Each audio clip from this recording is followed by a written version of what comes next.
There's a reason some old gardeners used to have soil that seemed to never wear out.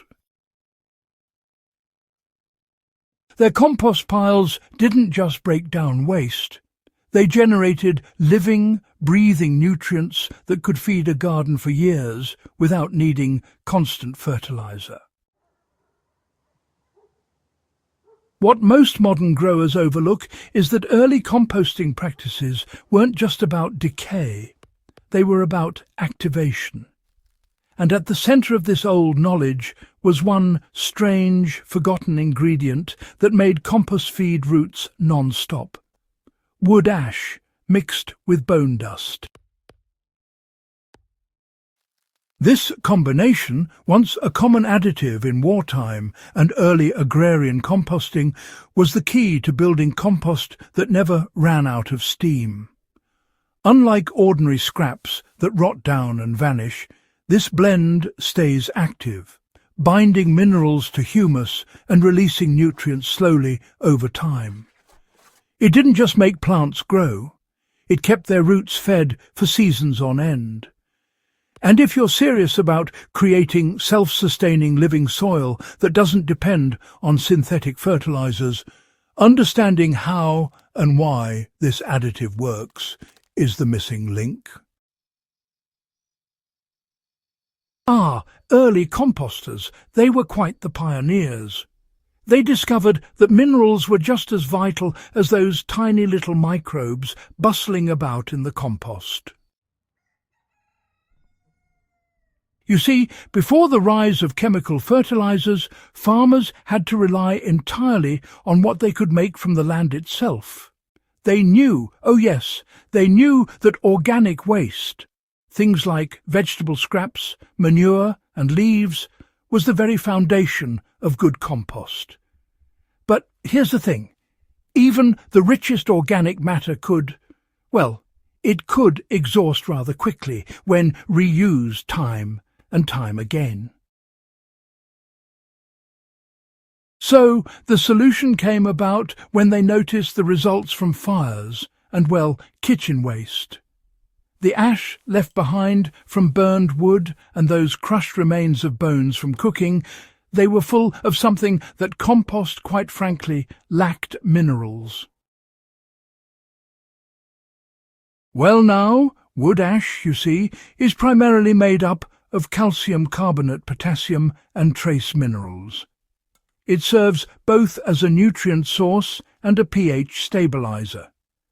Bone dust, on the other hand, is packed with phosphorus and calcium, those two nutrients that really drive root strength and cell formation.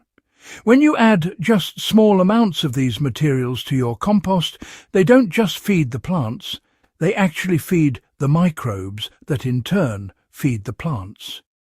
The compost doesn't go sour or lose its heat as quickly, and the resulting material bonds with soil particles, creating a richer, more resilient growing base.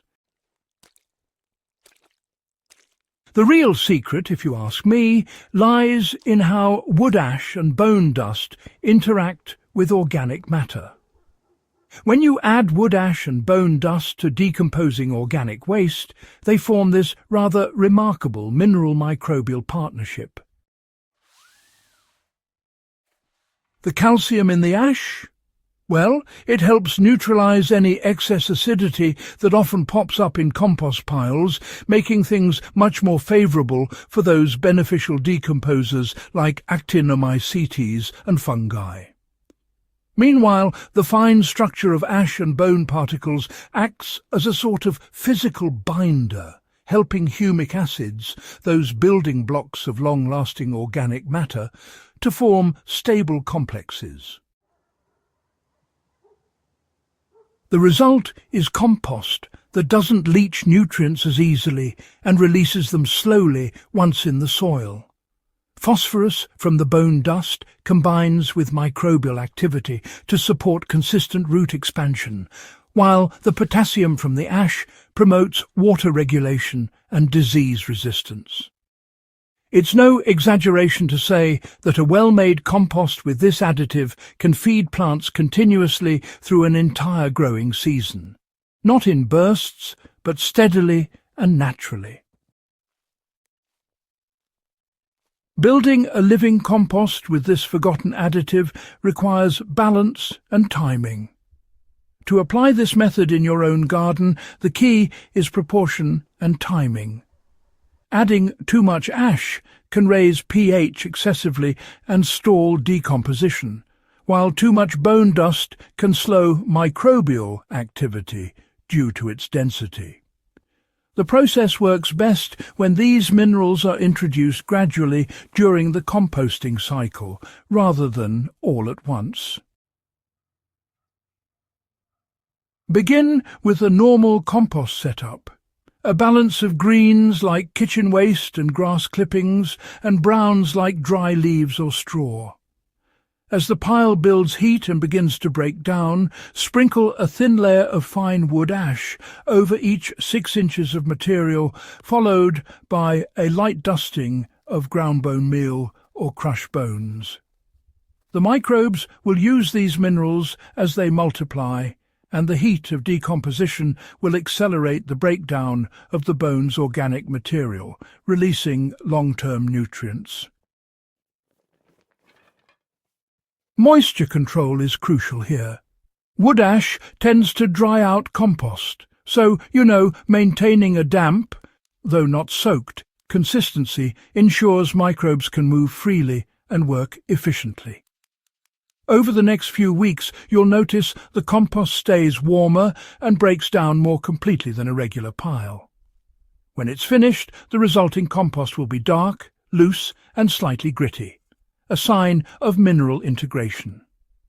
This texture helps it bind to soil particles and form microaggregates that resist erosion and retain water longer. Using mineral-enriched compost in the garden builds regenerative soil systems. Once cured, this compost becomes one of the most powerful soil conditioners available, entirely natural and endlessly renewable.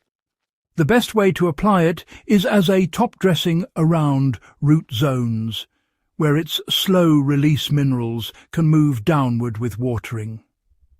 Unlike chemical fertilizers that surge nutrients and fade, this mix leaches gently, providing a steady flow of nourishment to roots. You can also mix it directly into depleted soil when replanting or establishing new beds. Over time, the minerals from the ash and bone dust will integrate into the soil structure, making it more crumbly, balanced, and alive. In fact, many regenerative gardeners now use this same method under new names like mineral composting or bioactive blends, often unaware that it's the very technique their great-grandparents used during the hardest years of food scarcity. For those who prefer container gardening, a small scoop of this mineral-rich compost mixed into potting soil can prevent the common problem of nutrient burnout. Plants in pots often exhaust available minerals quickly, but this blend provides a continuous supply of calcium and phosphorus, the two nutrients most likely to deplete in confined soil environments. Reviving this lost compost method can restore true sustainability to gardening. What's most remarkable about this forgotten additive is how it closes the nutrient cycle completely. Nothing is wasted. Not food scraps, not bones, not even the ash from the wood used for cooking or heating. Every byproduct is returned to the soil in a form that nourishes new life. The simplicity of this method makes it invaluable for modern gardeners seeking independence from commercial fertilizers, especially as those products become more expensive and less sustainable. If applied thoughtfully, a single compost pile enriched this way can support a productive garden indefinitely. The microbial activity it encourages will continue multiplying year after year, creating a soil system that feeds itself. For anyone serious about long-term soil health, Understanding and applying this ancient practice is one of the most practical, science-backed ways to keep your garden alive and thriving, season after season. If this deep dive into the forgotten compost additive sparked new ideas for your garden, make sure you subscribe to Botanical. Share this video with fellow growers who care about rebuilding soil naturally and keep the tradition of true living compost alive. Every handful you return to the earth matters more than you think.